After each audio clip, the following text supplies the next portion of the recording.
Hi friends, welcome back to my channel. ఇప్పుడే అందిన వార్త. ఈటెల రాజేందర్ రాజీనామా అండి. బీజేపీలో విషాదం. పూర్తి వివరాలు తెలుసుకుందాం. వీడియోని ఎక్కడే కానీ స్కిప్ చేయకుండా చివరిదాకా చూడండి. అప్పుడే పూర్తి ఇన్ఫర్మేషన్ అనేది అర్థమవుతుంది. అలాగే వీడియోకి ఒక లైక్ చేయండి. ఇక వీడియోలోకి వెళ్తాం. సో ఒక విషయానికి వచ్చినట్లయితే, గోషామాల్ ఎమ్మెల్యే రాజాసింగ్ వ్యాఖ్యలపై ఈటెల రాజేందర్ ఘాటుగా సమాధానం ఇచ్చారండి. అగ్రెసివ్గా ఉన్న వ్యక్తిని పార్టీ అధ్యక్షుడిగా నియమించాలన్న రాజాసింగ్ మాటలకు ఈటెల గట్టిగా రిప్లై ఇచ్చారు. ఏ ఫైటర్ కావాలా, స్ట్రీట్ ఫైటర్ కావాలా అంటూ ఈటెల రిప్లై ఇచ్చారు. 5 ముఖ్యమంత్రులతో కొట్లాడిన సందర్భం వచ్చినప్పుడు కుంభస్థలం మీద కొట్టే దమ్మున్నోడు కావాలన్నారు. సో సందర్భం వస్తే జేజమ్మలతో కొట్లాడేటోళ్ళం అంటూ ఈటెల ఘాటుగా వ్యాఖ్యలు చేశారు. బీజేపీ రాష్ట్ర నూతన చీఫ్ నియామకంపై అయితే పార్టీ నేతలతో చర్చించి నిర్ణయం తీసుకోవాలని ఆ పార్టీ ఎమ్మెల్యే రాజాసింగ్ హైకమాండ్ను కోరారు.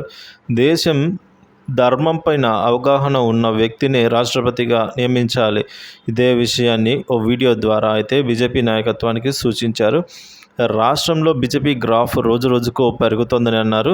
ప్రస్తుతం 8 మంది ఎమ్మెల్యేలు, 8 మంది ఎంపీలు, ఇతర సీనియర్ నేతల అభిప్రాయం తీసుకున్న తర్వాతే పార్టీ రాష్ట్ర అధ్యక్షుడిని నియమించాలని భావిస్తున్నారు. వచ్చే ఎన్నికల్లో బీజేపీ గెలుపు ఖాయమనేది ధీమా వ్యక్తం చేశారండి. తెలంగాణలో ఇక లోక్సభ ఎన్నికల్లో తెలంగాణలో సగం పార్లమెంటు స్థానాలను కైవసం చేసుకొని ఊపందుకుంటున్న బీజేపీ అండి రాష్ట్రంలో పార్టీని బలోపేతం చేసేందుకు ప్రయత్నాలు చేస్తోంది. ప్రస్తుత అధ్యక్షుడు కిషన్ రెడ్డిని కేంద్ర మంత్రివర్గంలోకి తీసుకోవడంతో ఆయన స్థానంలో మరొకరిని నియమించుకున్నారు.